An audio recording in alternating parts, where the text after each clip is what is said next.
Hey, welcome to Bout That Life podcast. I'm Coach C.Collins. Coach MJ, GGT. And we are here to talk basketball life and everything in between. So, we've been gone for a while, and, you know, it's just because me and Mark been a little busy and dealing with life and everything else, but we are back, and we're hoping to give you guys some good episodes for the month of November.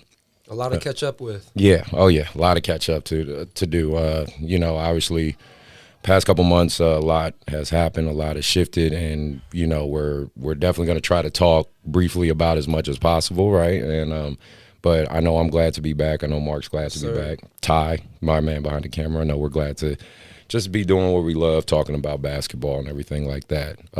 Before we get into everything, again, just want to say, you know, so you can follow us on our Instagram, About That Life Podcast. You can follow my personal Instagram account, Hoopstar IM. You can follow GGT, God Given Talent, and his personal account, right? Isn't it? GGT Basketball, at GGT Basketball. And, of course, my man Ty, he has his own personal IG account. All these links will be in the YouTube video and on the bio for the podcast venues like Spotify, iTunes, things like that. So please feel free to follow us, support us. We appreciate it. I know I've been getting some good feedback. I believe Mark's been getting some good feedback.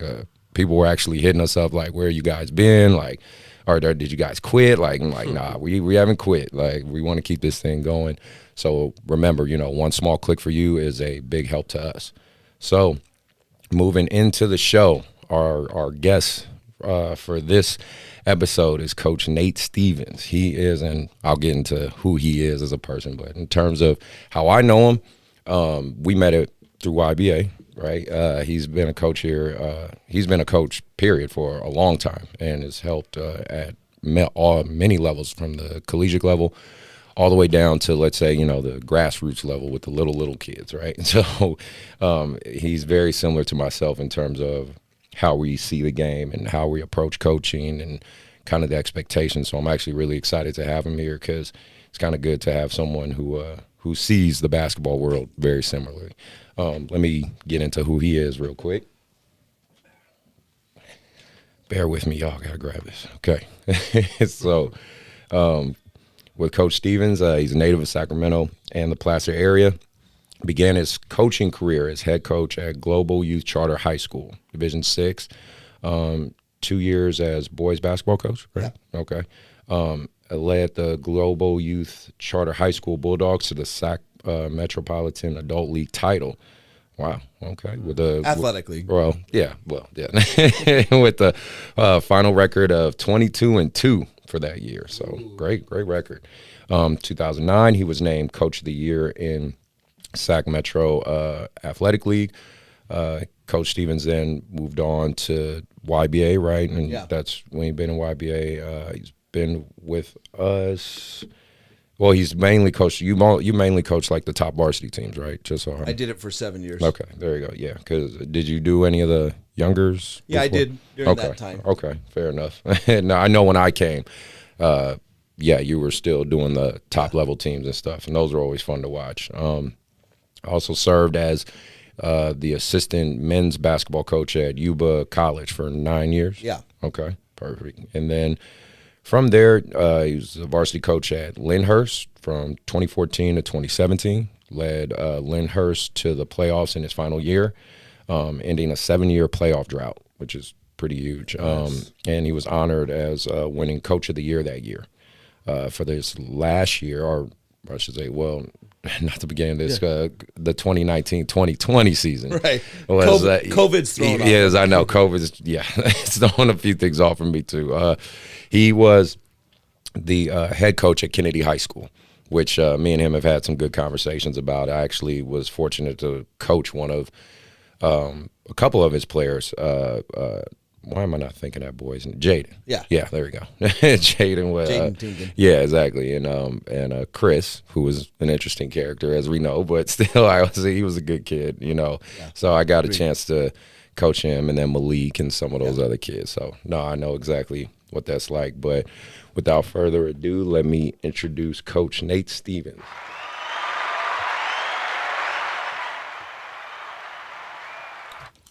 Thank you for being on the show, Nate. Appreciate you. Thanks for having me. Welcome. So let's get right into it. So my first question for you, tell me about your start in coaching and the journey. You've clearly have a lot of experience. You've seen a lot. You've coached a lot around a lot of different atmospheres, because you know as well as I do, coaching in Rockland for YBA and then going to a place like Kennedy or something like that's two totally different worlds sometimes. So, well, I played at Rockland, so I mean, it's been a transition too. Yeah, so but I'll say I probably fell into coaching more than I thought I would have, just because once you get past the part where you can't play, there's to get your competitive spirit out. That was like the only way I could do it, and I was really young when I fell into it. Right. And how old were you? I was 24. Oh, wow. 24. Wow. And I started by doing an 8th grade team. They kind of they were, not to be honest with you, they were desperate. They were totally desperate. They needed a coach, and I said, okay, I'll do it. Right. I'll take the extra money and do it. And I kind of fell in love with the competitive part of it first, not necessarily the control, but the competitive. Like, that was the closest thing I could do to still be on the floor and play. And then I did that for a season, and then I decided I think I want to try and give the coaching a try. And I had a buddy that started he was kind of the start of an athletic group at a small charter school, this Global Youth Charter, and it's actually in the parking lot just behind Center High School in Antelope. Nice. And my first go at it was, I can't, to be totally honest with you, I was very lucky. I got a group of guys that were better than the division that they played. Okay. We developed, we trained. Right. I did it pretty much by myself, but to this day, of all the coaching I've ever done and the players, that group, because I got them for 2 years, was the most special group where they kind of incited a burning passion for me for coaching, because they literally would have ran through a brick wall for me. And the crazy thing is some of them with Daryl and Derek Osborne and Roger and Prentice. Right. Those guys I still have relationships. I coach now. That was started 2007, so today's 20, so that's 13 years ago. Those guys I still have relationships with, And I believe that's always the biggest part of what we do. You know what I mean? Mark, me and him talk about it a lot too.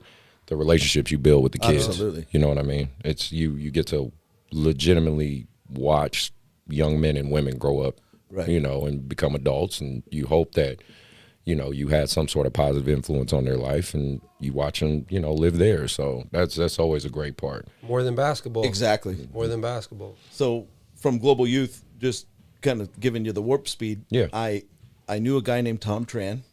I've known him for many, many years. Shout out to Tom Tran. He's the director of NorCal Dynasty. Yep. Good dude. Great dude. And I had Daryl, who played for me, and he was by far the most talented player we had, and he needed something else than I was providing in the off season that I wasn't able to provide. And Tom said, our team with YBA is full, but let me introduce you to Ken, because I think we have an opening on a JV team for him. And at this point, he's a 9th grader. Yeah. And so he introduced me to Ken, and I actually knew Ken from when I was a kid playing at a park. Ken would be in his UPS uniform. He'd drive up there. Wow. He had a big nose friend who would just make him set screens so Ken could shoot every time. That sounds about right. I actually started as an assistant coach in YBA on a JV team that there's a coach I'm not a giant fan of that's still with YBA. Oh, okay. Yeah. And, so Daryl only played a short time on that JV team, and then that summer, he played when they went to Vegas. He played on the top varsity team. Nice. And that fall, Ken did make a move and let the varsity coach go, and said, "Man, I love the kind of how you deal with the kids. And I think you'd be perfect to run our varsity program." And I got the job. It was probably a little controversial at the time. Yeah. And then that same year, as I started coaching, I got approached from Yuba College, and that's where, honestly, most of my experiences my greatest experiences at the time was coming from Yuba College. Okay. Because I got to coach with, in my opinion, two guys that are just phenomenal. Doug Cornelius has been at Yuba for since He's been there 2003. Yeah, Coach Corn's been there a long Yep. time. And I want to say, I want to say him, Georgie, and Jones have probably been like, Jones. Well, for our viewers out there, who probably have no clue what we're talking about. But at Sacramento City JC, there's Andrew Jones. Yep. I believe he's still the head coach, He is. and Yep. then at American River College, Mark Georgie, who is Still there. it's still there and technically my boss, but yeah, he's still there. And then Coach Corn at Yuba. I feel like they're the longest coaches. Coach Corn was actually Georgie's assistant. Really? Yeah, that's how long Georgie's been there. Wow. For 1 year. So, and then with Coach Corn is a guy named Ken Griffin, and he's a Hall of Fame coach. He coached at Marysville High School before Yuba. He's probably got high school wins. He's probably had 600 high school wins. Wow. And he's in his 70s now, and in my time with him, I've learned so much on how to deal with youth, and he's a real curmudgeon when it comes to basketball. He'll tell you exactly how it goes. So, my time at Yuba was probably the most developmental part of coaching, and then from there, it kind of branched out. I've done the younger groups of, AAU, and then I got presented with the opportunity to go to Lyndhurst, and that was like Captain Bad basketball. Right. We only had 4 guys that could actually play, and then I had to figure out pieces, where pieces go, and how do we do it. And honestly, that was the greatest coaching I ever did. I mean, it was by far the greatest coaching. I mean, it's easy to coach if you have really talented players. Then it's just about getting them to, buy in or do something or respect you, and you can give them little tips. But the hardest coaching I ever did was when you just don't have an overwhelmingly deep or talented team. Yeah. You got to work what you got. You got to coach your ass off. Yeah. I mean, that's just how it is. And that was probably the best coaching I ever did. Nice. Okay. And then now currently you're at Oakmont. I know I didn't say that part, so just for people to know, currently he is the varsity head coach at Oakmont High School, right? And I used to coach there. I was the freshman coach there for 2 years before I was at Whitney now. Okay. So that was the previous place I was at. So Where's Oakmont at? what district is it? Is that Roseville. Roseville, right? Yeah, okay. Roseville. Okay. Yeah. So, no, well, congratulations for that too. Thanks. Right. Because this is your first year with that, and you're going to be maneuvering this COVID thing, which we're going to get into way more. So, what people really don't know, just giving context for the people listening and the people watching, for YBA, we have a couple. Let's do the brief history. YBA has been around, I want to say 16, 17 years, right? Somewhere around there. We also have been fortunate enough to have obviously a lot of college athletes go through the program, a lot of pro athletes, and we're talking pro at different levels. Well, he coached probably by far one of our best, if not the best, kid to come out of our program, which is Cristiano Felicio, who currently plays for the Bulls. Well, sitting with the Bulls record right now, I don't know how good that is, but still, no, he's, and I'm cool. I'm really cool with Cristiano. He's a good kid, good dude. But this was his coach, and he went through that journey with him. What was that like? I mean, having a pretty much a legit kid, because I remember I watched an old YBA video of you saying legitimately, like, he's going to go to the NBA. You said that. You saw that before it even manifested. So what was that like? What was being around him? Not to challenge you, but I will say this. He was the most dominant player I've ever coached. Wasn't the best with YBA. Okay, fair enough. I don't want to leave anyone out. But, Yeah. I mean, Daryl, Aaron Hendricks, Vasily Saraba, just to name a few, were incredible players. Mm-hmm. The thing Cristiano had was, he was 6'9", almost 6'10". He dribbled like a guard. Yeah. He played hard. He was also on that team. He was the hardest practice player as far as like he demanded people to practice hard, and he showed up, and he never questioned his work ethic. Okay. Hear that, kids? Hear that? That's what it is. You got to be different. He's at the time his English wasn't incredibly great, and he was a little sensitive about it, but he would get on guys when they didn't practice hard. Nice. When your best player, that's when what your you best hope for. player is your best practice guy and you're most accountable, yeah, you got something special. Yeah. So we kind of had this short window because he was getting ready to sign at Oregon, and we had this short window because Oregon was going to probably say, no more basketball. He can play no more AAU, right? Right. And so we were trying to get in as many. He wanted it too. Yeah. To get in as many games as we possibly could. And I had a really good team. So I mean, some weekends we would play 2 and 3 tournaments. So I'll give you an example. Wow. We'd play 2 Bay Area tournaments and a Sacramento tournament, and we would try and counterbalance it. Yeah. So we could play in a weekend. We could play somewhere around, if you're talking 3-4 game tournaments, you might play 12 games in a weekend. Wow. So I want to say with Cristiano, we ended up probably playing somewhere around 50 games in that short amount of time, maybe 60. Nice. We never lost. Yeah, I mean, it was I was going to say, I don't think y'all lost too many, right? And we have, so many memorable.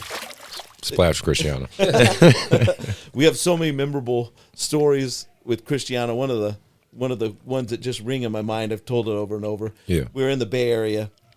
The tournament director is called and said, "This guy, you got him playing in a high school tournament. He was a real high school player." Yeah. I mean, and he's like, "This guy's like a pro. Well, you got him in our tournament." And we played the next game, and there was a play. We threw a horrendous pass off the backboard to Cristiano. He's trailing the play. He catches it 2-hand, windmills it, sits on 2 guys, dunks it. God. And this is the best part of the story. The guy working the door, taking the money for the tournament? Yeah. He covers his face, he runs out, he leaves the money completely unattended. He doesn't come back for like 5 minutes. And I kept going, he's gone. His money is over there. He really left the gym. And then one of our other players on the team, his dad, no one was filming, but they saw the opposing team was filming, and his dad walked over and said, "Hey, I'll give you $100 for the film of that dunk." Yeah, yeah. Wow. And the family was so insulted. They're like, "No. Oh, wow. You got a pro guy playing." Wow. You know how they sometimes people do. Of course. Nah, that's well, I mean, that's So- huge. Yeah, How old was he during this whole time that you had him? Like He was probably realistically he was probably a little bit older senior, so he's 18. He was an adult, but he was just overly developed compared to every other high school kid, and he was giant. So when we would go into these, showcase tournaments, I mean, every college coach would be like, "Oh my," everyone's looking. And then when we play here locally at Hardwood, I mean, if you remember, Not even fair. The crowds would just literally surround the court, and they were, they'd be so pissed off if he didn't dunk it. They thought every play should be a dunk. How was it? I mean, I like I said, I know overall he's a good dude. Great dude. How was it managing? I'm kind of curious. How was it managing his ego, personality, and quite honestly, even the teammates? Because in those type of situations, at least from what I've seen, one of 2 things could happen: jealousy, right, or acceptance. You know what I mean? And I don't mean acceptance in a bad way. I mean acceptance of people understand, like, okay, this is our star guy. Yeah. I'm going to play my role and do great at my role, and we're just going to be a phenomenal team. Or you deal with, obviously, the jealousy side where guys is like, well, fuck that. It ain't all about him. I'm going to get mine. And then, you're dealing with those type of personality issues. Did you have any of those things come up? It was actually the opposite. Okay. And why I say that is, again, when your best player is your hardest worker, that was number 1. Number 2, I think the rest of the guys on the team took it as an opportunity. Like, hey, I'm playing with a special guy. Yeah. I'm playing with a guy that the second he walks into a gym, everyone's looking at him. The second we play, every college coach is watching the game, and not every college coach is going to be able to get him. Right. But they may be able to get 6'8" Hayden Cook from Rockland High School. There you go. Because they see him play really well. In that, Hayden was one of his teammates. So I think that, and plus Cristiano, he's not an egotistical guy. He's not at all. He's not cocky. At all. In fact, he's kind of like, you got to encourage him at that time. You had to encourage him to take over, like, kind of thing. But, honestly, I say this over and over about Cristiano. One of the really cool things is Mark Spears from ESPN 2 years ago did a sweet article on Cristiano, and he called. Mark Spears reached out to me and called me for the interview. That's it. And the thing I'll tell you that I told him, and I will say over and over, Cristiano's a great player. He's playing in the NBA. I mean, this is year 5 or 6 for him. he is a better person than he is a basketball player, and that is by far that's not. I would put that on a stack of Bibles. Right. Wow. Well, that's nice. And I hope. From a development standpoint, of course, we physically, everybody can't have his size, his athleticism, but for somebody like you who's been there since day one and seeing the process, and like you said, he's been in the league for 5 years. Where some people, something like that. I think I've seen the thing like most people who get to the league, it's like 2 to 3 years and they're out. For somebody like that, like in your opinion as a coach, what I'm saying, and seeing somebody go through that process. Besides the physical, what I'm saying, because everybody can't get that. And I know I'm hearing that he's a good person. He pushes teammates also, in practice. What is it for somebody, to get to that next level, seeing it from him, what set him apart for him to still be where he's at right now? I think I can answer that easily with him. Okay. Not everyone can be athletic, but with him in particular, you don't ever have to question the person he is or his work ethic. He is the type of guy, I'm sure he did with me and what he does with coaches on the Bulls. Yes, coach. Yes, sir. You ask him to do it, he never second guesses you. He just did it. My relationship with him now has moved, is moved past coaching, and it's more, like when we talk, we end it with, "Hey man, miss you, love you," that kind of stuff. It's kind of changed. When he played for me, he was, there was an abusive situation he came from, and I don't want, but he truly is. What you see is what you get plus some, and it's not the basketball playing. Yeah. I mean, like, I guarantee if he didn't play any, and he doesn't play a lot of minutes for the Bulls. I mean, Yeah, you're right. He doesn't play a lot of minutes. More like a utility big, like Absolutely. And I guarantee you, I guarantee if you ask his coaches, that guy's the hardest worker in practice, and he doesn't play. And he's the best teammate. Watch him on the Bulls. Like when a teammate does something, he's the first guy up clapping. I mean, that is just special. Those are like all the things when you coach a really talented player, all the things you beg them to do, but they somehow never do it. Right. He did it.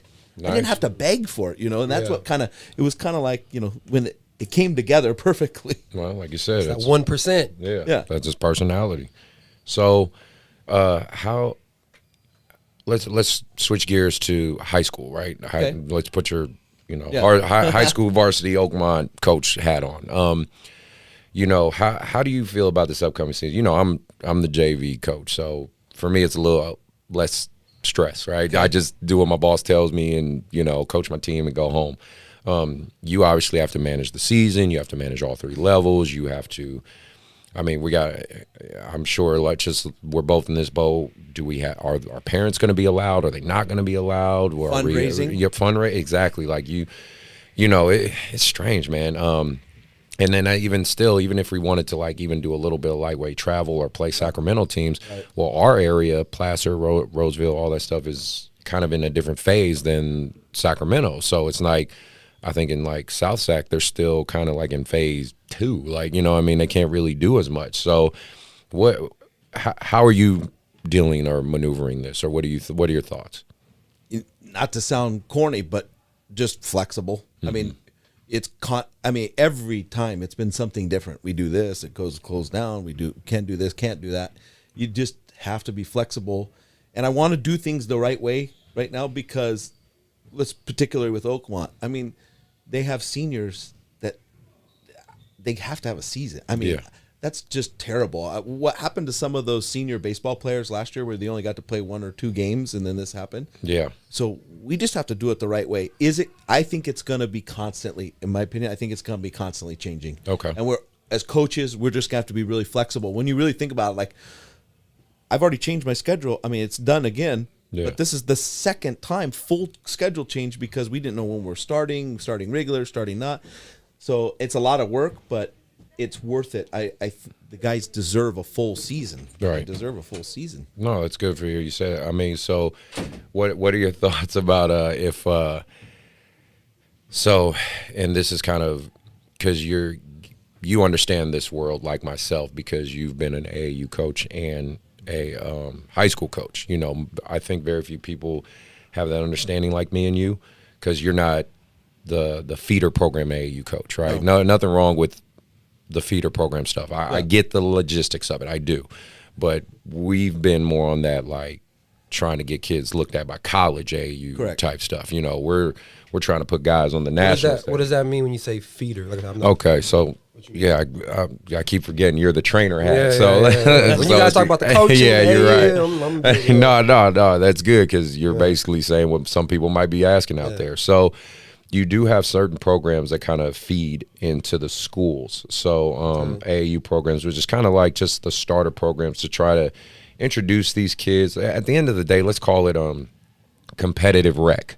It's competitive rec. It's not true AAU high level, but you are trying to introduce competitive basketball to these kids. The reason we call it feeder is because they feed into the high schools.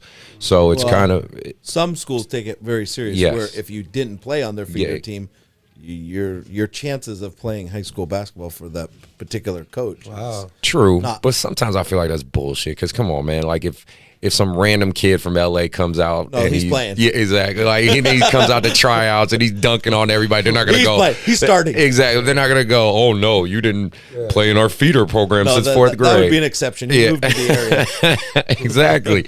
So like so Whitney has like a feeder program. It's called the Hustlin' Owls. Rockland High has a feeder program called Rocktown Ballers. So these are specific AAUs that typically have kids in their zip code areas, and they introduce kind of the philosophies of those high schools at the youngest levels. And then you kind of, again, it's kind of it's relationship building. Relationship building. It's kind of like a D-League process, right? You're trying to transition these kids from the D-League into the NBA, right? So it's some are really good. Some, I think they serve a really good purpose. They give kids who might not make it on, like, because like, let's be real, like some kids can't play for YBA because they're just simply not talented enough. You know what I mean? But this gives them a good alternative to still potentially give them a high school basketball career, right? And there are some programs that do this simply just for money. You know what I mean? That's just being real with you. It's a good fundraiser. Yeah. And again, I won't call out the programs, in my opinion, that do that, but I'm just saying there are programs out there that do use it for the wrong purposes, and there are programs that do it, I think, for legit good purposes. So that's when we're describing like the fear, because of course, like Arsenal, Team Arsenal, or Arsenal's a true AAU. Oakland Soldiers, true AAU. Even us, YBA, that's true AAU. Like, we are here to provide a platform to get colleges to look at our kids, right? Rocktown is not worried about that. You know what I mean? With Hustlin' Owls, not worried about that. They're feeding into their high school. They're just trying to develop the kids to a certain level that they can play at that high school level. So, that's kind of the cloth me and you come from. And so that's where I was leading to my question is, like, with the AAU season possibly overlapping with our high school seasons, because, it's going to overlap with mine just like it's going to overlap with yours. What do we do? What do you think? Normally, in a normal situation, your high school team should be your priority because that window is so small for you. And it's special. It really is. Right. I agree. High school basketball is special. High school culture and all that, it does play a factor. With the pandemic this year, it creates another challenge, and the challenge needs to be overcome by the coaches. Okay. Simple as that. Trust me, I've had a few conversations of how it might play out where, let's say a kid is borderline, could get a scholarship and he needs to go to an exposure tournament in order to get that, where if you're playing a league game against Rio Linda, maybe the college coach you're not going to get the same exposure as you're in an away tournament. Right. So my plan is I'm going to support the kid, believe it or not. I mean, I want to win. I want a successful program, but I'm going to support the kid. But with the idea, hey, if you choose that, if you think that's the best thing for you, then I've got to do what's best for the team. I'm going to allow it, but it comes with you missed a game. You're missing something on the back end. Okay. Then so that way, it just would hopefully be a very, very important decision that the kid's going to make and weighs all the options without me dangling a carrot over his head, kind of thing. Right. So it's creating a whole nother challenge. And it's going to be tough because like for me, because my position, I have a really talented 16U group, that I want to give them the maximum exposure. I mean, Mark's filmed my team, and he's a fan, like, you know, and you've seen Killers. those boys. You've seen those boys, and you know, it's going to be tough because it's like I was asked by, you know, Coach French for me. He's like, well, if you have a AAU live period event, are you going to miss a JV game to go to that live period? You know, for me as a coach, are you going to miss it? And I told him, I said, honestly, don't have an answer for you. We'll just have to deal with that bridge when we get to it. You know, I didn't even think on the coaches' end of it. Yeah, right. You know what I mean? Like, And I do know that I kind of got word that they're going to enforce a rule that if, like, say for you, because you're coaching AAU and high school, well, there's always been a rule that in high school you can't do anything on a Sunday. yeah. So if you have a AAU tournament and a Whitney kid is playing for you Right. on a Sunday, you're actually violating this rule. You know, at the end of the day, you got to do what's best for the kid. Yeah. I mean, I trust me, I understand, because there's other kids that aren't playing AU that they have to do what's best for their high school and their team. Right. But if you really have kids that exposure can make all the difference in the world for them, I don't know. It's just hard for me because I'm a pain in the ass coach. I know that from a basketball standpoint, but Right. I have always been, ultimately, the end game is about the kid. I mean, what we're able to do for him. No, you're right. And then that leads to my next question. You know, your son Daryl, right? I've been fortunate enough to be a part of his life and coach him, and some of your guys, like you said, who you have long relationships with, like Roger and Prentice, and you know, I coached them when they were young rec kids at some point. So that's kind of a unique tie me and you have had. You know, I've always admired and seen you've been real good about the mentorship piece of basketball, right? You know what I mean? I think similar to myself, because I think that's a huge piece that sometimes gets lost in translation out there, because people see from coaches and trainers too, I think they just see the drills and the wins and the losses, and they think that's all we care about. What I've had to learn is, right, they only see 5 to 10% of what we do. Yeah. You know what I mean? Even if we put it on social media, even if they go to games, they only see a very, very small percentage. Right. So that mentorship, that relationship piece for you personally, I mean, how important is that to you, and how has that shaped you? You know what I mean? How's it helped impact you in your life? First, with Daryl, he's had more of an impact in my life than I probably have had in his, to be honest with you, when I step back and look at the whole picture. But the only way I can answer that question is this game of basketball has given me some of my most important relationships that I have in my life that I value. And I value family, my immediate family, and I'm super close with.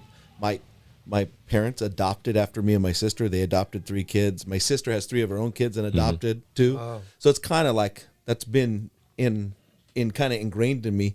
But the mentorship, I mean, some of the things that you don't, when you're coaching in the moment and you're building these relationships, I didn't set out to do it. It just kind of happened. It happens. Yeah. And one of the best kickbacks to this whole thing is, like, you know, a year ago, I'm one of my players is getting married, and I'm in his wedding. I mean, it's just like those are huge things that it's like, you know, they're monumental, and you know, not to swing it any kind of religious type deal, but I remember hearing one time someone say, you know, when God calls you and He says, "I gave you 100 people to influence," and I made 100 basketball players, and He says, "No, I gave you 100 boys to help become men." And I just kind of think that on that line, but most of the guys, to be honest with you, have probably impacted me more than I have them. Nice. But I get calls all the time. Coach, can you do this? Coach, can you do that? Right, of course. And I try never to say no. I mean, you can't. I never say no, so that's probably the way they do it. But there is a handful of guys that don't want to deal with me. Of course, yeah. And that's. But there's some that would just run through a brick wall. Of course. No, that's great. No, I like that. And well, funny enough, you mentioned that. So some people love you as a coach, right? Some people hate you, And that list seems to be getting longer. Right. And that's very similar to me. So that's why I figured, hey, let's talk about it. Because, again, like I was saying in the beginning, me and you were kind of cut from the same cloth. And, you know, some people love me, some people hate me. I live with it. Either way, Mark knows I talk mess about it all the time. You just live with, you know, you just live with it. You are who you are, and you just deal with it, whether it be parents or players or whatever. But you as a varsity coach and the different experiences you've had, you know, even at the collegiate level, things like that, how have you dealt with those things? How have you dealt with those tough situations? Well, I don't care. I mean, I know that sounds horrible, but it depends. I can't please every kid. I definitely don't set out to please every parent. I mean, that is something that is never going to happen ever, because, you know, you're dealing with their ultimate gift, their child. So you're just never going to be able to do it. No one cares more about their business than the owner of their business. It's the same thing with the kid. No one cares more about the kid than their one that brought them into the world. Right. With the kids, I always extend every opportunity for, you know, most kids, in my opinion, do want some sort of discipline and want to be coached. It's the ones that don't. I think uncoachable kids become bad adults. Yeah. I mean, seriously, that's just my opinion on it. And as I've gotten older, I kind of just I don't care. I mean, really. I mean, I'll coach them. I try, and then if it doesn't seem to be working or registering, I say, see ya. All right. I mean, I've had a couple situations where I've probably crossed the line and definitely crossed the line. Well, we're human, and I feel bad, yeah. and I'll go and talk to the kid or whatnot. But most of the time, it's just, you know, it's just like anything. Some things just don't match well. They just don't. And I could exhaust myself trying to make it work, but then I'm affecting something else that is working, like a relationship with 8 other guys that is working. It just, you know, makes sense. Yeah. So with you coaching multiple levels, like I said, with your experience at Yuba and high school and AU, just having all the different hats, what's kind of the common thread you see amongst all these levels and groups? The common thread. Like what works, let me elaborate a little bit. Like the common thread that works for you as a coach. Because I know for me, I like a particular type of athlete. And it doesn't mean their physical build, just in terms of kind of the psychology, the drive, I typically tend to get the underdog athletes, right? The athletes that people look at the beginning and they're kind of like, it's not that good. He sucks, right? And I like to develop them, put some hunger and drive in them, right?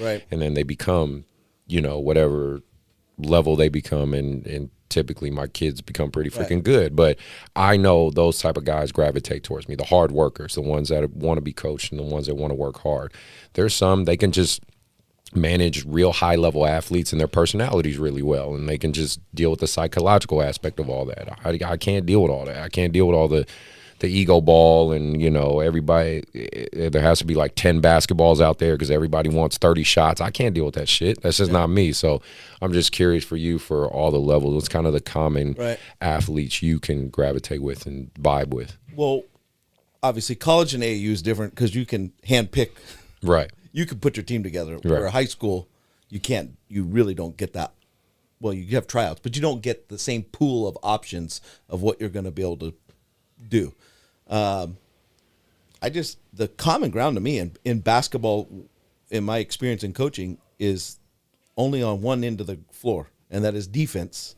Nice. I like that. That is number one, because I can't tell you how many even great shooting teams or, you know, great driving teams that I've had where all of a sudden magically that ball for some reason just doesn't go in the hoop one day. Yeah. And the only thing that I know that has always been consistent is what you do defensively. So if we can't get a group of guys to do it the same way, and initially, you know, as I've gotten older, it's a little different, but I'll be coaching. I'll sweat my ass off. I'm running up and down the sidelines. I'm 1 inch from being on the floor. Right. Most of the time, even the refs are like, "Coach, you got to get off the floor." You know? And I think those are the players that seem to fit in for me. And then the offense stuff it starts to take care of itself. You can develop that. That's the parts that you can develop. You can train it. You can, teach them exactly how to screen. But it really starts with that intensity, effort. No coach in America can coach effort. Yeah. You can't. You're right. But the defensive part, and everyone has different ideas to it, but ultimately it goes down to, are you going to sit down and defend or are you not going to? Right. No, That's probably the common thread between all the different levels that I've found for me that works. nice. So then, what's the end game goals for you? I mean, 5 years from now, where would you like to be in this basketball world, or the end game for you for all this? I honestly don't know. Okay. And I mean that wholeheartedly. I'm moving toward, me leaving where I was at Kennedy. It was only, I loved Kennedy where I was, we were going in the right direction, young. This was merely a logistical switch, me going to Oakmont this year. Initially, now I'm there, I'm 100% in. We're going to try and hopefully challenge to win a league and do all that stuff. Right. I'm 8 minutes from where I live. I'm Right. 10 minutes from where I work. Yeah. Kind of thing. So it's like, Geographically makes sense. I'm geographically in the right spot. But if there's an opportunity, I don't want to be the coach that every 18 months or 2 years has got a new job every time, kind of thing. Right. So right now I think I'm trying to prepare myself to put roots down in the basketball community and just kind of hang out. All right. And see what happens. Obviously, I'd like to be in a position to put Oakmont back, in the mid-'90s. It used to be a powerhouse. Oh, okay. So, but a lot of schools have opened up since Yeah. then and stuff. So I'd like to be in a position where we're winning and developing guys and getting guys graduated, and then they can come back and help coach and do that stuff. That would ultimately be Nice. Yeah. Sounds really good. So, switching gears, right? Let's talk about the NBA, right? Yeah. Congratulations, Mark. Yeah. Your Lakers won, right? 17. And Ty, 17. I'm sorry, that's 17. behind the camera. So yes, you guys got your win. So, is it a legit win? Wait Wait a minute. Is it legit? You two have played basketball, right? Okay, A little bit. I feel like we shouldn't even have to talk about this no more. Then. If you're a competitor, you play who's in front of you. Yep. Or are you not? If you're LeBron James, what? No, I'm good. It's the bubble. Let's wait till the pandemic is over. What? We gonna go hoop? Oh man. Well, Come on, okay. Wasn't it like a giant AAU tournament? I mean, there was no fans. There was no home court advantage that occurred anymore. I mean, there was a lot of things that actually. But I actually like that there was no home court advantage. I kind of liked it. I am not. It makes gonna it lie. better, honestly. It made it neutral. I kind of like that atmosphere. But again, you can't negate the crowd too, because we've all played and been in front of crowds, and it's great. I mean, when you have that energy, sure. even when you're the bad guy, right? And you're the away team. So but it also play. does something with the refereeing. Believe it or That not. too. No, yeah, you're And right. see, that's True. a huge deal Very that I right. looked at. It was like, it seemed to me that the reffing, you don't have the 25,000 people booing you or whatever. That wasn't really there. Those video boards, I mean, the NBA did the best they could. Yeah, they did. Yeah. At the end of the day, they won. They won. The Lakers won. Yes. I mean, at the end of the day, they're the champions. You could. I was kind of mentioning, you can talk about, they played a banged up at the end Nuggets and Heat and all that stuff, but they won. And honestly, of any of the teams, in my opinion, that were in the playoff, in the bubble, the one that benefited the most from a 5-month break, was a LeBron James led Lakers team. I mean, it was clear. He played fantastic. Yeah. No, it was great. I mean, looking at the runner-up, Miami, what do you think they should do moving forward? What do you guys think? They need to add a superstar. The They just need Greek one- freak. I think the Greek, that seems to be the run. I mean, at first it was the Warriors, which I was like, I don't know if that's really going to happen. But now, I think I said that last episode though. But yeah, I think the Greek freak should go to Miami because that'll give them that extra piece. And they got a bunch of young guys who. Yes. They just need to keep developing, and I mean they have a future, with Hero and Duncan Robinson, and you know what I'm saying. I mean Jimmy Butler's going to be there, but they have a future. And then obviously the next biggest talk for the East is the Brooklyn Nets, right? Just hired a great coaching staff. What are their chances Now, maybe with a healthy KD. Did you see that picture with KD and his hair, bro? Oh my God! Hey, you gotta say. I seen one with him, and then of course they put LeBron. They're bro. comparing them. It's like, man, y'all have so much money. It's like either shave that shit off. You know what I'm saying? Or really find the best in the world. It was so bad. I said, what is wrong with KD? He let it grow it out, too. And Why? You see the patches. Right. I'm like, KD, bro. Bro. I was like, just cut that off, please. Yeah, like, I don't respect KD's brush. I don't respect his pick. I don't respect nothing he got going on. Come on, bro. Like, it's been like that for years. He got all that money. All that money. Just come on, man. Just come on home. Just shave that off, call it a day. Get the clean cut look, call it a day, man. But yeah, that was a late day. You got to see this meme. It was freaking hilarious. It was bad. But no, what's Brooklyn's chances looking like? Because we were just talking about it earlier. They hired D'Antoni, right? As an assistant. Right. Nash also wanted Dirk to come out, but Dirk was like, I'm good, bro. So he settled for Amari Stoudemire. Yeah, exactly. I mean, Amari, he seems to be making the right moves right now. Yes. So, do we think Brooklyn's going to come out and be the favorite now? L.A. and New York, that's going to be the finals for the next few years. So, I mean, that's what it's going to be looking like. Okay. That's my opinion. No, that's what we're here. But that's Boston knocking at the door. Having a problem with what you're saying. Not yet.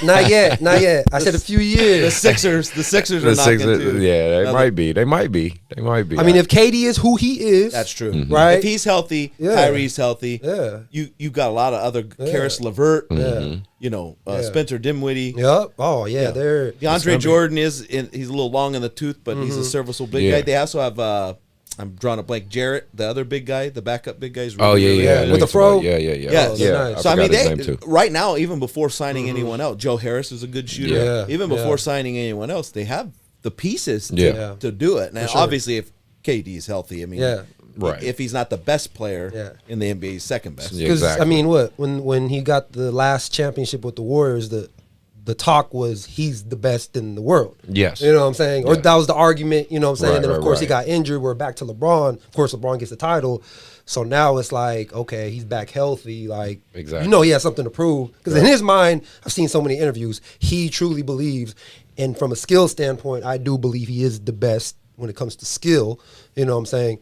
Of course, LeBron just does so much, but I think, man, he's gonna be. It's gonna be scary. I think. What was crazy? I mean, for the Lakers winning, LeBron and AD are just unbelievable duo, right? Yeah. Take the rest of the roster. Now, granted, there was some guys that were all-stars before. Yeah, that's true. That roster for him, those two literally carried them that roster into winning a championship because across the board, that is not a super strong roster, right? No. As it's constructed now. I mean, when Alex Caruso's playing 32 minutes, and I don't no slack on him, but I'm just telling you, it just isn't. It's not a strong roster for them to win a championship. They're gonna still have to make some moves. And isn't AD a free agent this year? Yeah, but I'm sure he's gonna sign with the Lakers. I would be very, very surprised if he didn't go back. So then that leaves just the other kind of odd man out who we want to talk about is the Clippers, right? And what's their next step? Because there was obviously some drama even after all the things I heard. Like Pat Beverly and was it Montrezl Harrell were we didn't like Paul George. Yeah, they were. The reports came out they did not fuck with PG at all. Kawhi coming to practice late. Yeah, the superstars weren't taking it as serious. And again, it kind of circles back to what you were saying with Felicio. When your best player is even at the high school level is your hardest worker, it just transcends everybody else. That's got to show you what turmoil that team was facing. Yeah. That Doc Rivers basically runs out of there and then immediately signs with the Sixers. Right. Yeah. And I know there's something years ago where I guess Paul George was dating Doc Rivers' daughter and cheated on her. I mean, that's is now with the woman. Now, isn't that going to be pretty hard to overcome as a parent? You got to do shit. Yeah, that's can't make your daughter happy and you defend her. I mean, who knows, man? The Clippers are becoming more of a reality show than a basketball team at this point. So, I mean, hopefully they figure it out. I think the team in the West, honestly, and I think the team really would be the Warriors. And I know that sounds silly. That's cliche, right? Because everyone's but they just, they had suffered so many injuries, and I almost feel like they've been systematically resting guys now to make healthy to one more push. For I mean, now they have the second pick in the draft. They're talking about maybe trading it. I mean, and they've got Andrew Wiggins, who's a tradable piece. So I think the Warriors maybe more for sure. And you know, that's my team. So of course I'm Warriors all day, and I don't care what anyone says. We still have two of the best shooters in the NBA. So you history. Exactly. You can't count them out. You can't just say, "Oh, Klay Thompson, Curry, who are they?" Like, we're still pretty good. Yeah, for sure. We'll definitely have to get, like you said, make some moves, and we have some tradable pieces and some marketable pieces. But I feel like that's, you know, Brooklyn took that blueprint kind of with the Warriors of getting a, you know, how Steve Kerr is, you know, that former player coach, to where now it's just, you know, the personalities trying to deal with, you know, because Steve Nash got Kyrie and KD. Steve Nash was on part of the Warriors' right. development. He was. I don't know what his role was, but he was definitely training and stuff like that. Yeah. So again, we'll see how this next year plays out, but it should be real interesting. Got a lot of good storylines. Let's put it like that. For sure. A lot of good storylines. Back to back. Lakers. I'm calling it now. Back to back.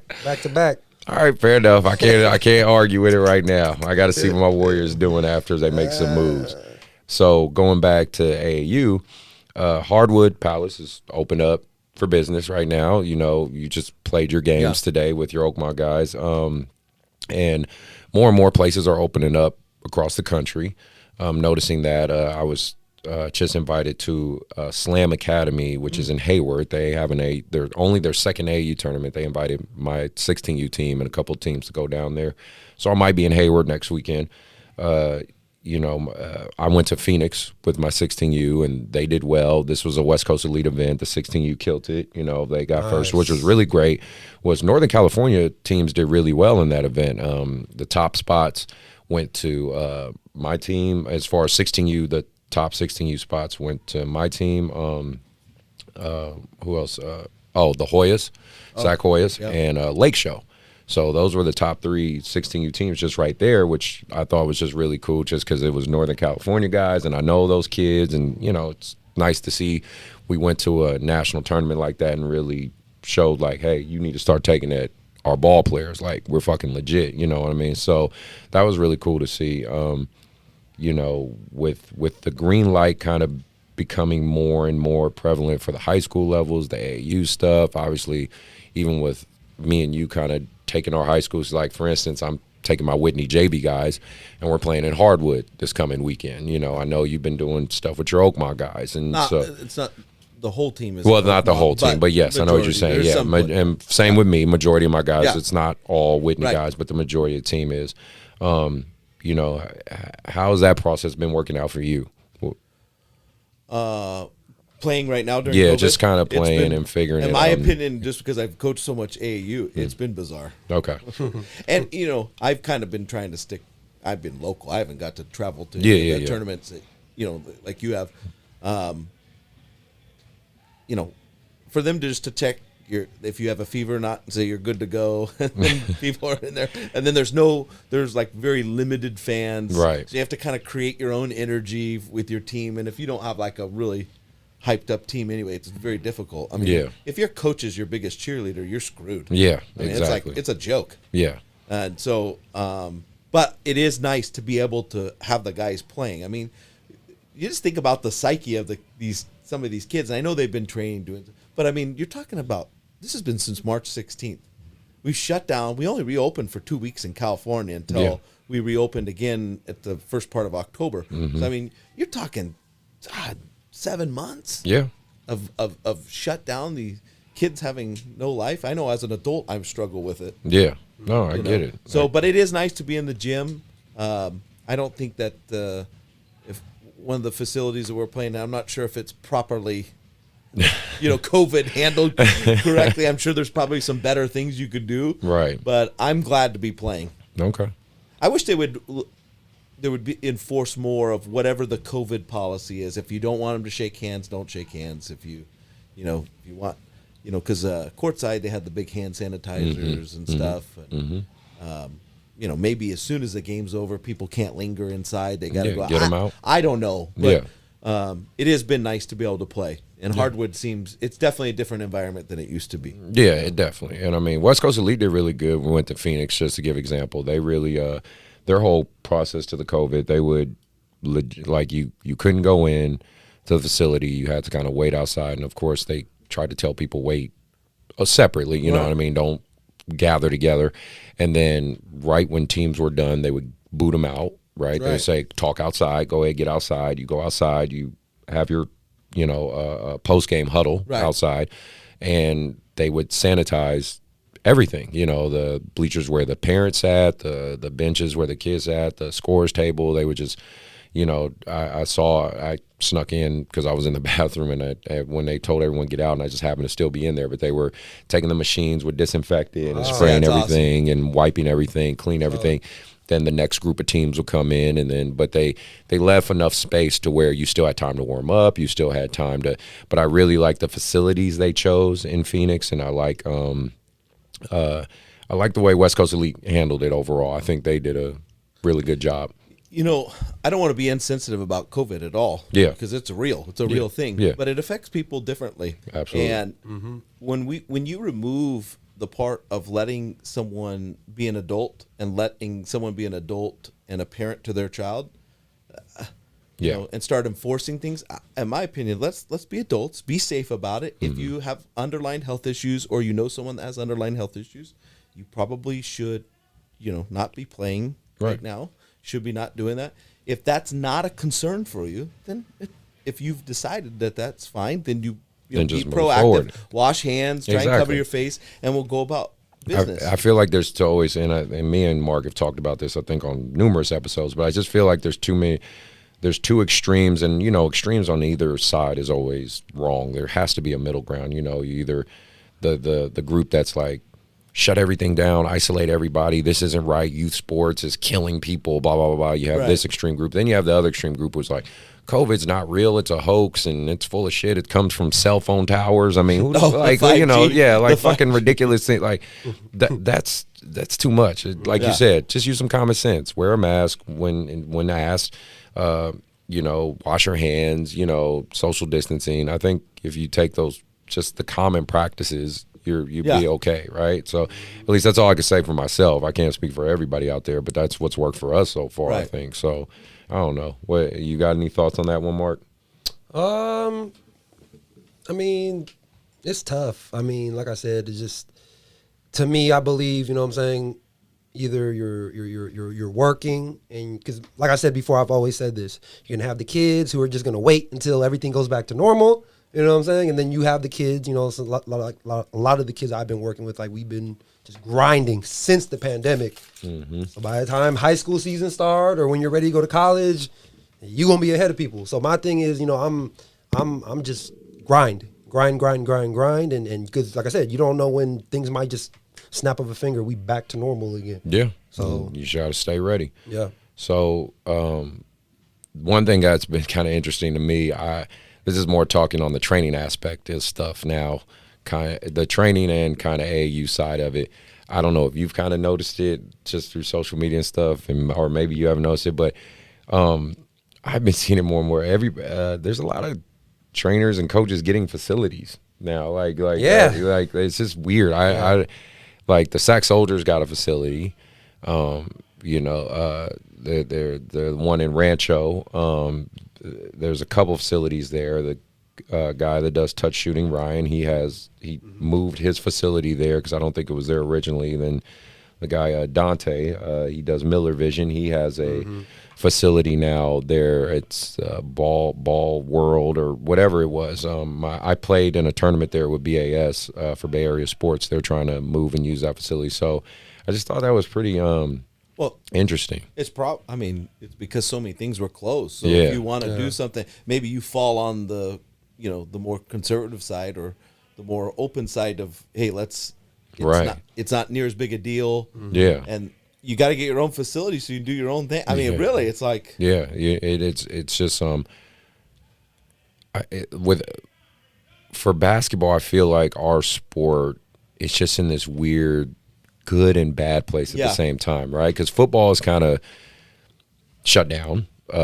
baseball is still just kind of shut down. I mean, like basketball, we're kind of in this weird flux of depending where you're at. It's just like you go to Phoenix, it's just whatever. It's basketball's happening. You know, you go to Utah, basketball's happening. You know, in our area, basketball is happening, right? But then you go to like, let's say Oakland, basketball shut down. Yeah. You know what I mean? Like it's just different. Honestly, if you're talking just about high school and basketball, we have to have a high school football season for us to have a high school basketball season. Yes, I agree. If we don't end up having football, there will be no basketball. And it's just, I don't know, man. It's been pretty interesting to see. I mean, more power to the brothers out there getting their facilities and making things happen. You know, I'm fully supporting that. It's just I'm just noticing basketball has kind of become the forefront of youth sports right now. Maybe it's because my lens, because I'm in the basketball world, but I talk to other coaches for other sports like baseball, football, things like that, and they just tell me like, we can't do anything. We're shut down. We can't do this. We can't do that.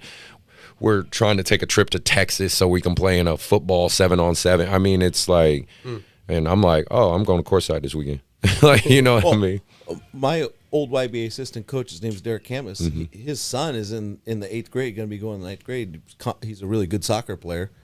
He's been training, practicing every day. He has not played a tournament. Yeah, that's what I'm saying. A tournament since like and we have a soccer facility right down here, and I don't think they can host any tournaments yet. It's outdoor. Yeah, I just that part is bizarre, right? To me. You know what I'm saying? Like that's why I just say basketball is kind of in this weird, unique spot. It can be good or bad depending on who you ask, but I don't know. And I'm noticing, you know, kids are traveling. I mean, and you have parents that are traveling from Reno and Humboldt, and I mean, they're desperate. Yeah, they're searching basketball out. I've heard of people willing to move to other states. Like I mean, I'm just saying, and like, you know, you go to courtside. I mean, I'm sure you've seen it, especially because you and Ty have been videotaping and seeing stuff. You got kids coming from the Bay like all the time, man, and from further, from teams from Vegas and all the above. So, you know, it's been great for me. I seen a team from Oregon, right? Or yeah. Oregon brought a bunch of teams, Oregon prospects, you know, shout out to them. I mean, man, it's like, it's good in terms of, I would say, like for me and you, because we get to see different competition and see different levels. But I'm just like, man, imagine being those people in Portland or in the Bay where you got to spend all this money and do all this travel just to have a basic weekend. You know what I mean? Like for us, we're lucky enough that's kind of like, you know, we can. I didn't coach at all this weekend, and that's like okay, the first ever. Yeah, but you know, it's like that's okay because I know I got next weekend and stuff like that. But some of these places, they don't have nothing, man. It's very tough, and my, you know, for those who are figuring it out, I definitely empathize with you guys and hope you can keep pushing forward. I want to get your opinion on this because I know you've seen it a lot at all levels. I won't get into anything specific, right, because we're going to respect everybody's privacy, but I am interested in your thoughts because for me, I feel like we agree on this in terms of just our philosophies, but maybe don't. What do you feel about when kids transfer schools? Because to me, I personally, I look at it kind of like even with AAU, if a kid goes to a different AAU team, just like goes to a different high school, like if it works for him, just let him play, you know what I mean? But you've been in this game long enough, you've been a varsity coach long enough, you know there are definitely people who make it very difficult for the kids and take seasons away and do all this other stuff, and I get it. Part of it is the CIF rule. But you and I both know there's some flexibility to some of this, you know what I mean? Yeah. But do you just think it's an overall good thing, an overall bad thing? Or is it case by case? It's case by case. Right. It has to be, only because there's kids that legitimately need to transfer because of stuff that's come up or whatever it is. And then there is schools that will take complete advantage of that. And that's where it's probably case by case. Okay. I mean, I don't want to. There's a particular powerhouse school in our area, and I know because I coached at Yuba College. So when we're getting, you know, mailing lists together for fundraising or whatever it may be, right? Hey, give me your address. We're going to send you some stuff or whatever it may be. You know, the address when I Google map it, it's nowhere. I mean, nowhere near the school that they've been attending for the last 3 years. So there's particularly one school that I think is probably one of the worst in our area at doing that, and it probably puts a black eye on a lot of other schools as far as some kids who transferring that truly need it opportunity. I wish it was different, because there is times where you look at things, and kind of was talking earlier, where some coaches and players just don't mix well together. And in high school, unless you're going to move or will sit, then you're going to have to lump it, right? That's the thing. I wish it worked differently, but there is people that also take advantage of that. Absolutely. Where they don't work, because everything's not going to be perfect as a player. You got to learn to face some adversity to become a better player, or if you're truly a really talented player, to you're going to face adversity in your life. You can't. Your first option can't be, hey, I'm going to turn in my jersey, I'm going to pack my stuff up, and I'm going to go somewhere else. I know a kid right now, several kids that have literally transferred every year of high school. Damn. Every year of high school. That's the problem. This is they're a junior now, and this is their third high school. Yep. It's ridiculous to me. I definitely don't agree with that. Yeah. You know what I mean? That's that's a little too much for me. Every year you transfer, I feel like, of course, you guys are coaches. Just for me as a player, and something that I always tell a lot of my players is, especially from a development side, be so good that they can't ignore you. You know what I'm saying? And I feel like a lot of kids, just what I've noticed, and what I'm saying, they're transferring because they're butthurt, or the politics, the favoritism. Right. That's always good. You know what I'm saying? I play professionally, and there's a lot of politics and a lot of favoritism. But at the same time, if you're a player that's kind of borderline, and you're still trying to figure it out, then yes, you're going to be in that politics, favoritism. But if you put in the work and you nice and you go grind, and you just stand out, I feel like the players who blend in, those are the ones who are still kind of, well, it's not working here. But like I always say, put in the work. Be so good that they can't ignore you. You don't got to transfer. The last thing I would probably add to it, I know the good, the bad, and the ugly with AAU. Yes. AAU has hurt some of that because in AAU, if you don't like your team you're on, if you don't like the role you have, you can switch in the second quarter. They'd be like, oh, well, here, this AAU team wants me to come play, so I'll leave and go do that. And it's almost ingrained this behavior that if something doesn't work or I can't work through anything, I'm just going to go find another team. And in high school sports, it doesn't work like that. AAU it's fun, but it's essentially pay and play, or kind of thing. High school is a true privilege. Call it true privilege. You get a privilege to be one of 12 or 13 guys on a team, and if it's true, you can't tuck tail and run when something doesn't go right. All right, I agree with that. So, wanted to talk a little bit of politics, little bit of politics, but just basically, just wanted to say congratulations to President-elect Biden and his Vice President Kamala Harris. Ultimately, to me, the coolest part is we have a black woman as a vice president. You know First what I mean? time ever. And that's just having a woman in that position of power is a big deal to me. Regardless of wherever people fall on politics, again, like I said, I don't even want to get into all that. That's not what this show's about. But I am just happy to get past at least this to this juncture. You hope. Yeah, we hope, right? Because we know there's going to be some ups and downs. But I recently made a post on my social media, and I think it just reflects some things and some values. I just said, the presidential race is close, and this whole philosophy of this election was soul of a nation, right? We're fighting for the soul of the nation, soul of the nation. Well, if the vote was close, what does that say about the soul of this nation? Divided. Exactly. And we gotta fix that. And that's what I kind of like about youth sports, because I really do think it does bring communities and people, even if you have opposing views together, like me and you were talking about before the show. You have some conservative views, and me, I would say I have maybe some more liberal views, but me and you are friends. You know what I mean? Like, I think of you as my friend. There's no doubt about that. And our common thread through all this is basketball. We just love the sport, and we love kids, and and so I my hope is moving forward that can start to become the theme of 2021, right? Is let's try to use love and Come together. Bring people together. Exactly. You know what I'm saying? So just wanted to mention that real quick. So, you know, if you guys have any more thoughts, let me know, or you guys say what you want to say. But that's I'm my just thoughts. ready for 2021. I agree. Exactly. I'm just ready for 2021. I would just say it's become no matter what your political view is, it's become totally apparent that we are a nation that is divided. Yeah.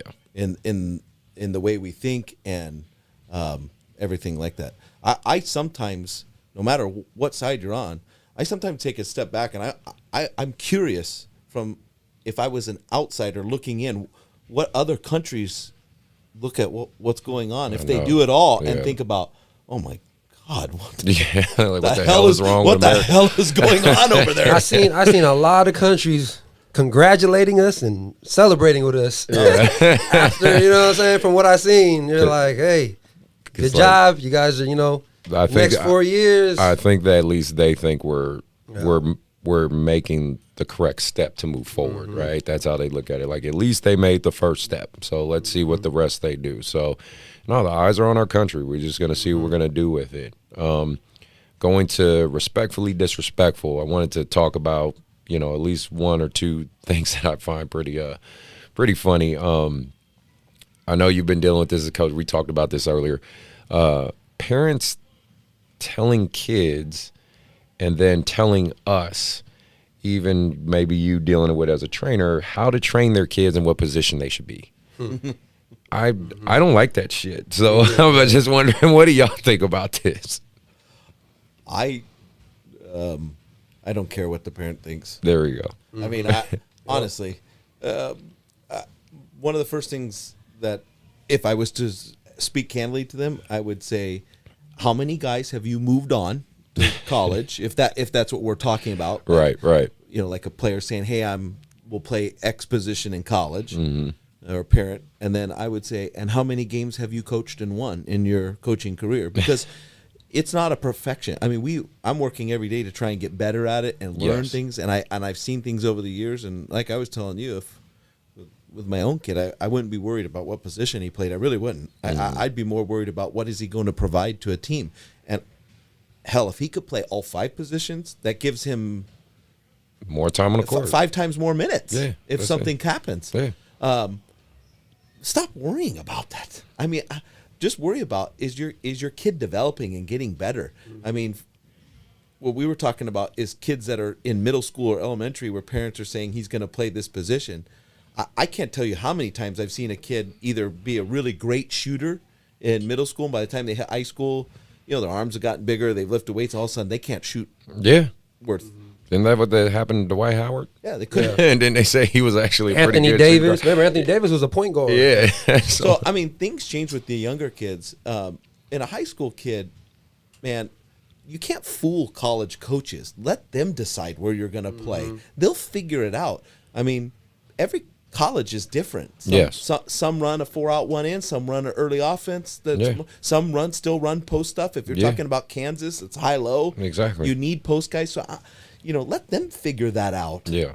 Just be a basketball player. Absolutely. Take your weaknesses, develop them into strengths, continue to guide your strengths and build those up. I mean, just gotta be a basketball I feel player. like for me, when it comes to the parents, what I like to do, of course, as a trainer, because I'm more focusing on the individual, not as the team. What I kind of like to do with the parents, because I haven't experienced that yet, what I like to do with the parents is, because at the end of the day, the parents did raise my client, is I try to ask first from a personality-wise thing, so I can, try to build that relationship is, how's your son? How's your daughter? Like, what are the things that make them click? So I know, that I can use that when it comes to the training and everything. But when it comes to the skill development and, the experience, like of course, unless the parent does have some background, maybe played or whatnot, that's really the only thing I actually want from the parent is, as a kid, how is he? What's going to make him mad? What's going to, how do I reach him? So I can build a relationship to where they trust me. So to me, that's really the only thing I would like from the parent. When it comes to a basketball standpoint, from developing and everything like that, I feel like I'm good. I already know all that. You know what I'm saying? Is that I mean, obviously that take is being a trainer, and you probably would need to do that as a trainer because they're paying you to train them. And I'm not saying, I don't know how often you train a kid, but I'm assuming as a coach you're spending more time than as a trainer. Yeah. The one thing I've had parents that have played at high levels and stuff like that. I always tell them, the second we start talking anything basketball, it's off limits. If you want to talk about the mental health of your child or, grades or whatever, the second we start talking basketball, it's over. Like the conversation over. And the reason why is this is not because they don't know basketball. It's twofold. One, no matter what their take is, it's always going to be blinded by their child. That's true. Number one. Yeah. And two, their idea of what needs to occur may not be my plan at all. True. They're not at practice. They don't see the other guys. They don't see any of that stuff. The basketball court's my laboratory. It's off limits to parents. Right. Yeah. No, sounds good. You don't get to follow your kid into the classroom and then tell them, well, I want my kid to be able to take the, you just don't get to do that. You're right.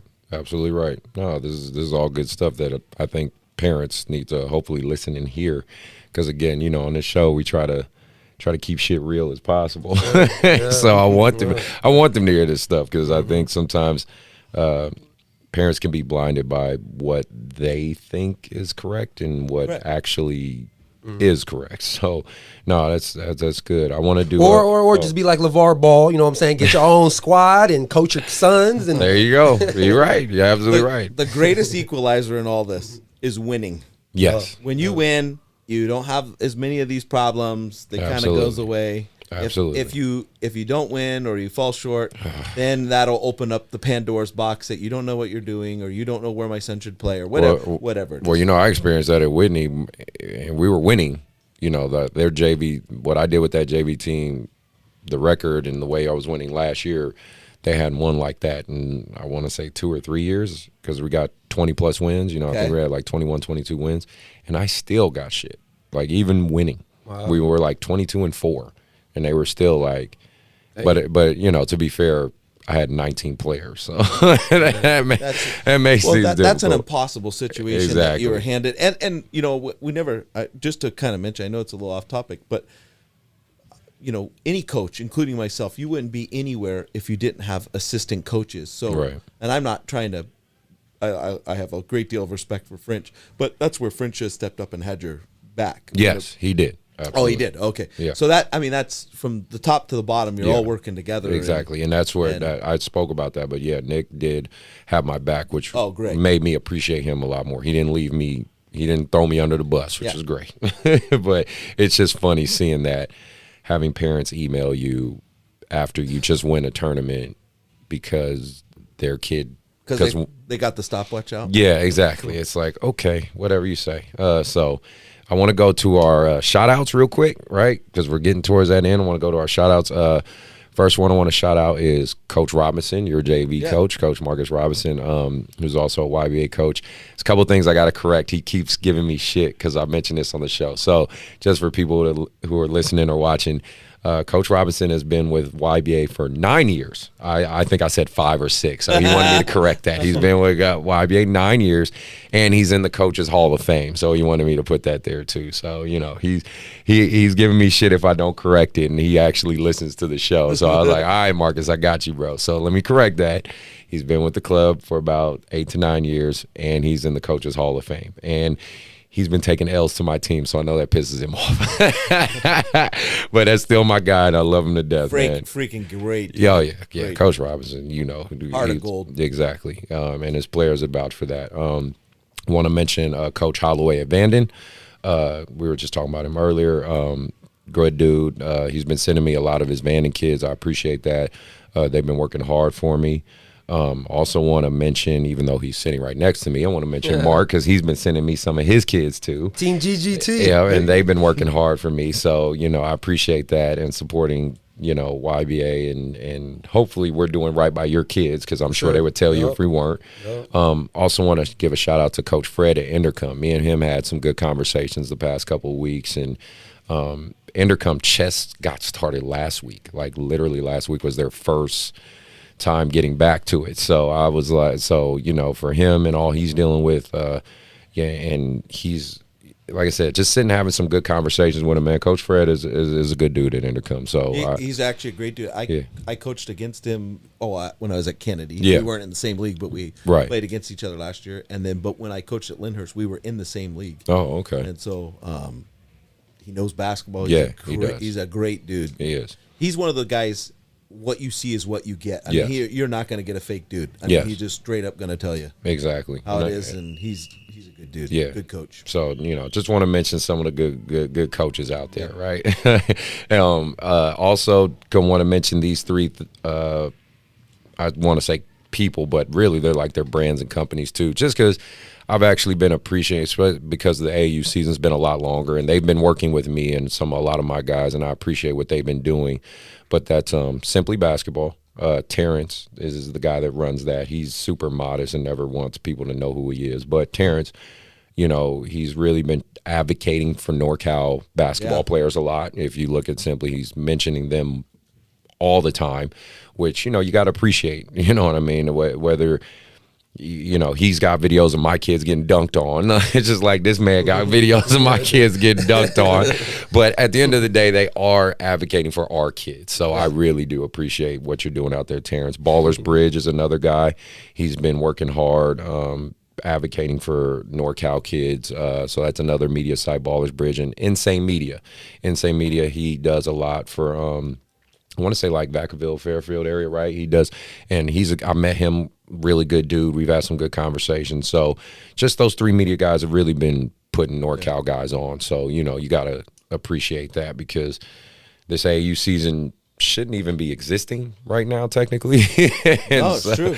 And he's, they're to me, they're doing the best they can to try to help these kids get noticed, because the reality of it is this season isn't going to be traditional. There's going to be things that overlap. We're still just now kind of picking things up a little back to normal, but it still won't be normal, like you said. Multi-sport athletes in the same season can't happen. Yeah. I mean, it's so tough. if you're a baseball guy and you're a basketball guy, you got to choose. Exactly. So, for at least these three media people that I mentioned, I appreciate what you guys have been doing. And Mark, he well, to be fair, you do the same damn thing personally. Yeah. Ty too. Shout out to Ty. You know what I'm saying? Ty, he be helping me out. Yeah, social real. Media side of it. Yeah, and there's and that's another thing too. I want to say I've been seeing too a lot more videographers are coming out there doing their thing. A lot. Yeah. Right. There's been a lot. I don't know if you guys saw. I saw a ref had a highlight video. Yeah, did you guys see that? I saw a couple of refs. That shit was hella funny. Did you see that? I know y'all did. Bro, you didn't see that? Oh, bro. It was the silliest, stupidest shit I've ever seen. They were making calls and stuff. Real talk. Refs are getting highlights. Wow. Bro, I don't know who started this phase. I don't know, bro. I saw that. I said, the best is after he makes a call, the trot back to the other end, knowing he's being filmed. It was like, hilarious. Bro, refs are doing highlight tapes now. It's insane. You know how when you guys go to film a kid, they know you're filming them, so they may do a little bit extra or whatever, or hold that form a little bit. This ref man doing it, it was like, at first I watched it, I said, this can't be real. Right. I noticed it was It's he had real. it on his stuff. It was real. Damn. He was making dramatic calls in the way They were talking about it on Twitter and everything. They say, when did refs get highlight That's tapes, hilarious. bro? That's how you know this basketball shit. Right. We're desperate. Lockdown desperate. I'm like, So oh funny. man, I appreciate it. So, with all that being said, we're coming to a close. This was a good episode. Nate, I'm glad you made it, man. Thanks, man. I appreciate you. Yeah, because it's funny. Me and Nate kind of came in last second. It was like, hey, man, you want to do the show? I was like, let's do the show. Let's do it. Let's get it done. And he came right after he coached it.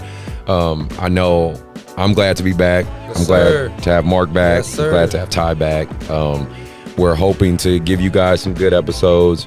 We got Marcus Kirkland next weekend, which is SAO. gonna be, oh my gosh, strive above others. This is gonna be. I was gonna just tell you how professional your show was and how professional you guys Right. are, but then you said Marcus. Now I said Marcus. now it's all become I know, skeptical. right? No, that's little No, bro, he's a good man. dude. Marcus is great. That's little bro, but you notice that episode's gonna be hilarious. Oh my goodness, he's gonna talk of all about himself. So no, that's my guy, man. No, what he's doing is really great for Yes, the he basketball is. community Yes, too. he is. Yes, He's he is. he's doing like his shirt. Saw yesterday doing his T-shirt giveaway. I took a photo and got a shirt myself, so I appreciate it. But no, Nate, man, it's been great having you on the Thanks, show, man. man. I appreciate having your perspective, and again, for anybody listening, people watching. Go ahead, hit that follow button, hit that like button, subscribe. We're gonna have links to our social medias. I'll probably have links to your social medias as well. So if you guys want to follow Nate and see, a coach that knows his shit, like, go ahead and take a look. Have a great season. I know that's, gonna be. I want to wish you a great season. We'll take anything. Well, I know a lot of your boys, so you do. and those Oakmont kids, there's some good kids, man. I know for you guys, and this is me speaking to you, Oakmont guys. Listen to Coach Nate. Yeah, there might be times you don't understand some, or you think like, man, I don't like what he's doing. Trust me, the man knows what he's talking about. I've seen it myself. I learned a lot from you the first year I was at YBA when I was watching your top 17U team and watched you kick ass in Reno when Reno was still pretty legit at that time. Used to be. Yeah, used to be, right? So, no, definitely want to tell the guys, listen to him. He knows basketball, man, and he knows what he's doing. Mark, you got anything to add, or you out, bro? No, like I said, good luck. Thanks, buddy. It was great having you on the show. I can't wait to see what you do. Thank you. All right, man, and we are out.